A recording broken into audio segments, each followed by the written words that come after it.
All right, good afternoon.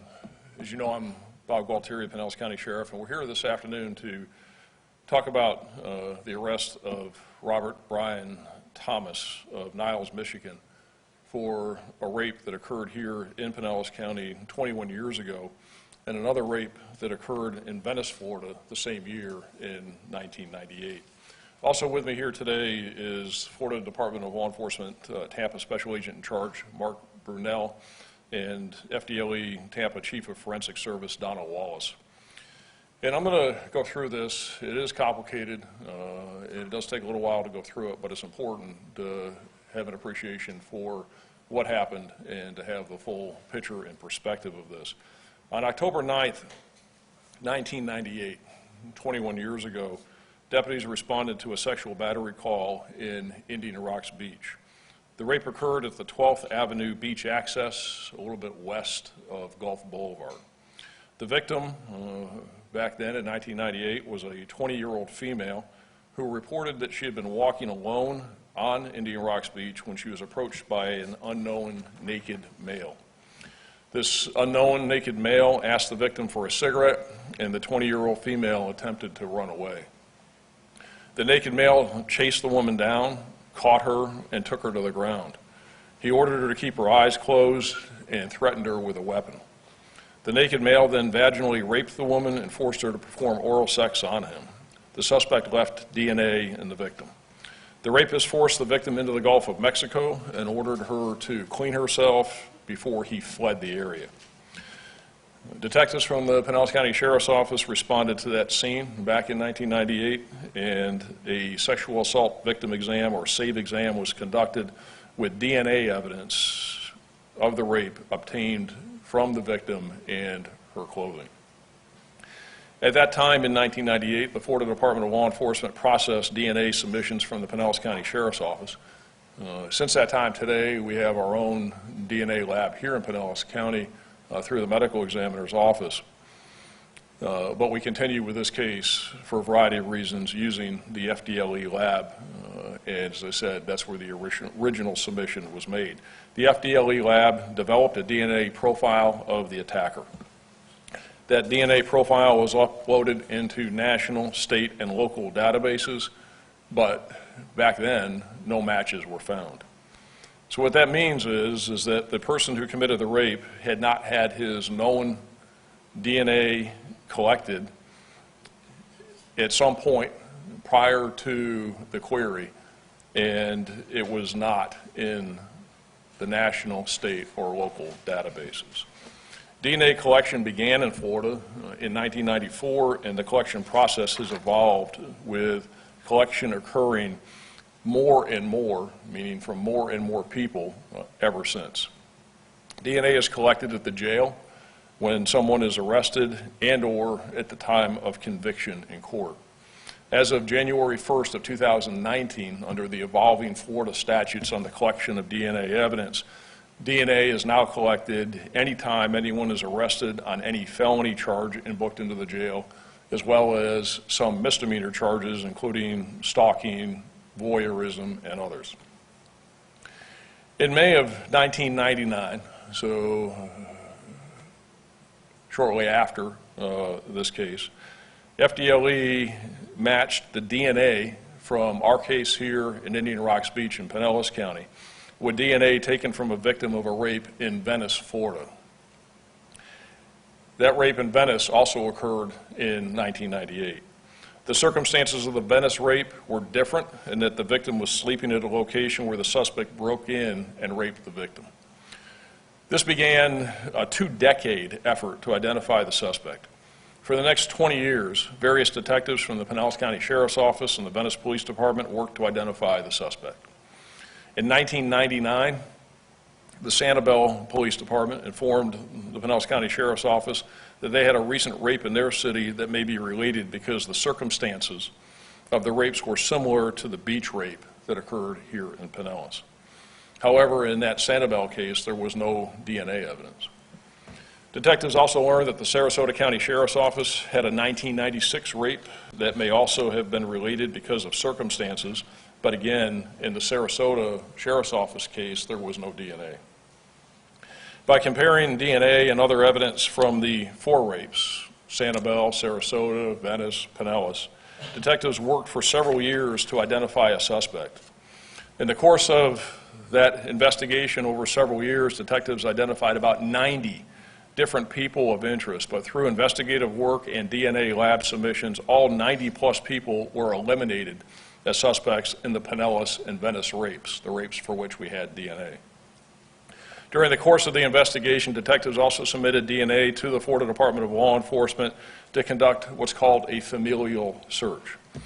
One type of DNA search is taking a DNA sample, loading the DNA profile in the national, state, and or local databases, and determining whether there's a match.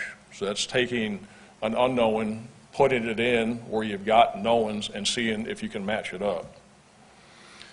Another type of DNA analysis is taking the DNA from a known suspect and comparing it to the DNA that you have that was taken from the victim, and that would be a direct analysis. But both of these searches are directly seeking the identity of the person who committed the crime. A familial search also checks the databases, that national, local, state database, but seeks to identify someone who is not the suspect but shares certain close genetic markers to the suspect. This type of search is looking for a very close relative, like a parent or a child of the suspect. That familial search, in this case, also did not yield any positive results. This case was assigned to Detective Chris Lyons of our cold case unit in 2017, and he initiated a meeting that occurred in November 2017 with the Venice Police Department and other agencies to review the evidence. Detective Lyons found that the Venice Police Department had possible fingerprints from the suspect in the Venice rape, but they had not been able to fully identify the latent prints. Detective Lyons asked for a copy of those prints and submitted them to a Pinellas County Sheriff's Office latent print examiner, and he identified the person to whom the prints belong upon running them in what's called AFIS, or the Advanced Fingerprint Identification System. This lead looked promising because the victim in the Venice rape told detectives she did not know the identified person, and he had never been identified in the prior 19 years of investigative work leading up to this fingerprint identification. Detectives thought that they were onto the suspect.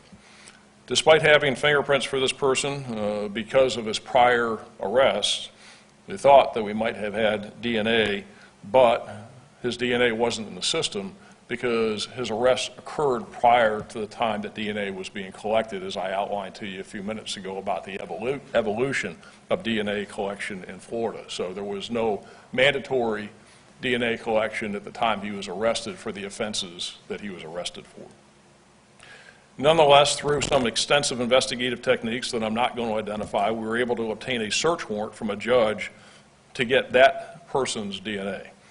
Upon DNA lab analysis, the person whose prints were collected in the Venice case was eliminated as the person who committed the rapes. I'm not going to identify that person because he was excluded as a suspect. In February 2018, we were back to square one. We had DNA of the rapist, but no way to identify whose DNA it was. In October of 2018, the Florida Department of Law Enforcement announced a new initiative for DNA genetic genealogy, and FDLE accepted this case in December of 2018 for genetic genealogy mapping. I'm going to explain a little bit about the genetic genealogy process from the investigative perspective, and I'll let Special Agent in Charge Burnell or Ms. Wallace speak in more detail about that methodology in a couple minutes. The short version is that people use services like Ancestry.com and 23andMe and a myriad of others to help them determine their relatives and develop family trees. There are numerous different companies, as I said, that provide the service. People submit their DNA, receive information back from these companies about their relatives and their extended families. As an example, if one person in Florida submits DNA to a provider like Ancestry.com, and another person in California also submits their DNA to the same company, and their DNA matches, they are notified of the familial relationship in the results that each receives. However, if that person in Florida and that person in California use different companies. So one uses Match 23andMe and the other uses Ancestry.com, then they're not going to receive that hit or that match because they're in different databases with different companies. This is where yet another company, such as GEDmatch, GEDmatch, comes in. When a person receives their DNA profile back from a company like Ancestry.com, they can decide themselves to load the profile on GEDmatch. When they load the profile on GEDmatch, GEDmatch informs them that they are sharing that DNA profile with law enforcement, and they can allow that to happen or they can opt out of it. And if they don't opt out of it, then they know that that profile is going to be shared with law enforcement. GEDmatch receives, again, these voluntarily loaded profiles from the myriad of vendors, not just Ancestry.com and 23andMe, but anyone that anyone uses, and then they voluntarily load it onto the GEDmatch system. It's primarily used by people who want to locate birth parents, people who are adopted, unaware of siblings, and to find those family members that they've been looking for a long time. The FDLE has an agreement that includes GEDmatch, and under this agreement it can submit DNA profiles in serious cases like murders and rapes to try and identify someone who may be related to the suspect. So when people load those DNA profiles on GEDmatch, as I said, it is voluntary and it puts it out in the public space.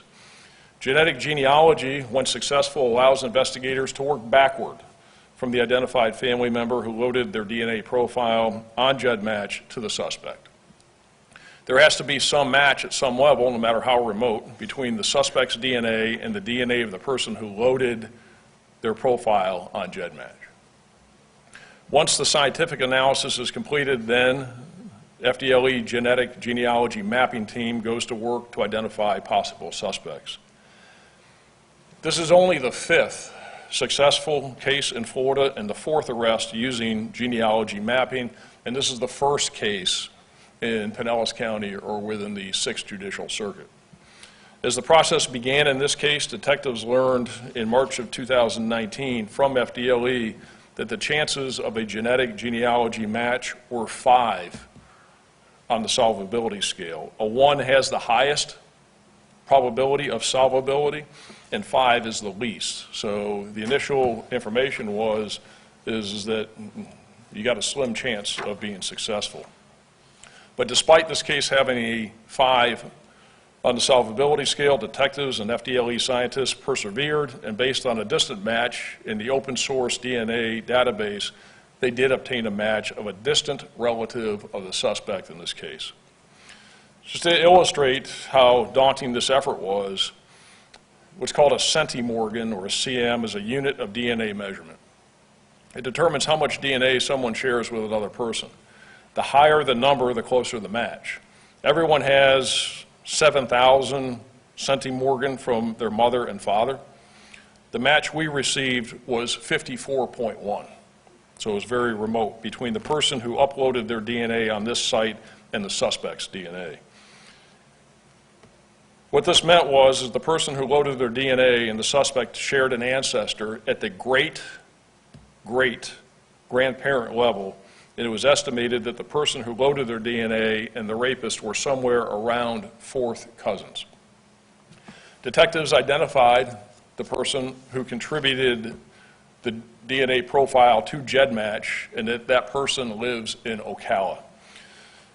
Detectives traveled to Ocala, met with her and with other family members, and she was cooperative, but we're not going to name her here today. Detectives spent hours with her mapping out her family tree and identifying and contacting additional family members.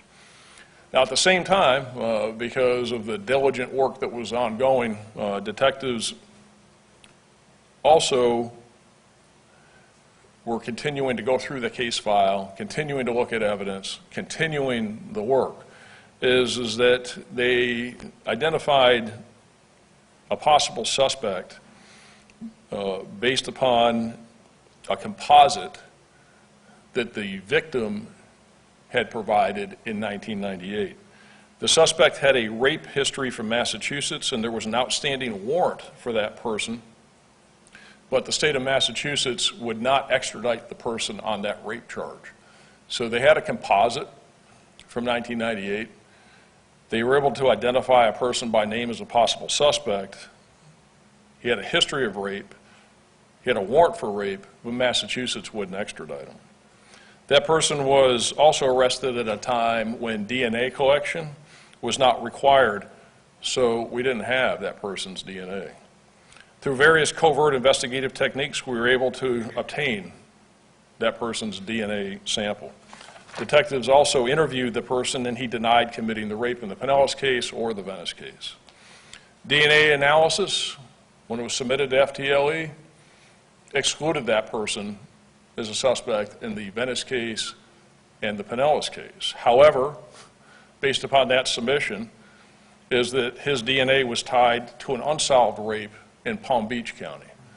And that matter has been referred to the Palm Beach County Sheriff's Office. Based on the interview of the woman in Ocala, detectives were able to identify a woman in Iowa who was part of the extended family genetically and related to the possible suspect. Based on interviews with a woman in Iowa, the detectives identified another family member who lives in Venice, and the family tree of this family revealed a large extended family with members in Illinois, Texas, and Florida. The FDLE genealogy team was able to narrow the suspect to someone within one genetic line of the family. A possible family member suspect was identified as Robert J. Thomas. He's a white male with a date of birth of July 16, 1977. So it got to a point with the genealogy mapping that FDLE was able to limit it to one line in the family and 5 people within that line. Robert J. Thomas was identified as one of those 5. But because he was in prison, we had his DNA, FDLE conducted the analysis, and he too was eliminated as a suspect. But following the same family line, detectives became aware of Robert Brian Thomas, whose photograph is here to my left, who's now 61 years old, and he is the father of the guy who's in prison who was previously excluded, Robert J. Thomas. So the suspect, Robert Brian Thomas, was also in prison between 2010 and 2012, but due to a processing error, his DNA was not entered into the national databases. So if they hadn't had a processing error in the federal government, is that the DNA samples from the Venice case and from the Indian Rocks Beach case here in Pinellas County, when he was arrested and sent to federal prison back in 2010, they would have hit. And this case would have been solved back then, but for this processing error, and that's something that it happens. We don't really know much about it, but it didn't hit. So when it was not entered, there was nothing else that could be done at that point.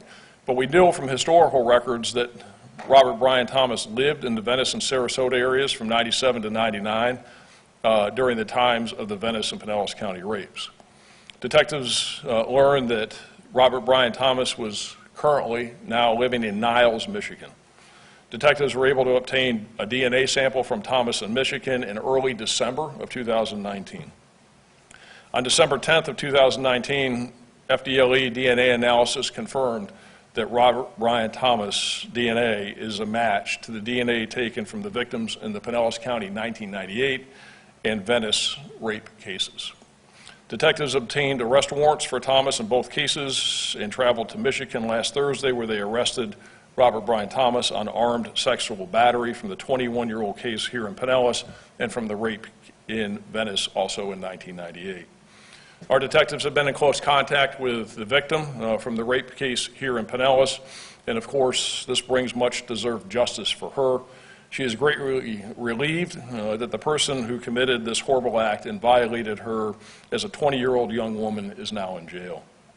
This case demonstrates how evolving science, technology, collaboration among law enforcement agencies, and good old-fashioned boots-on-the-ground police work come together.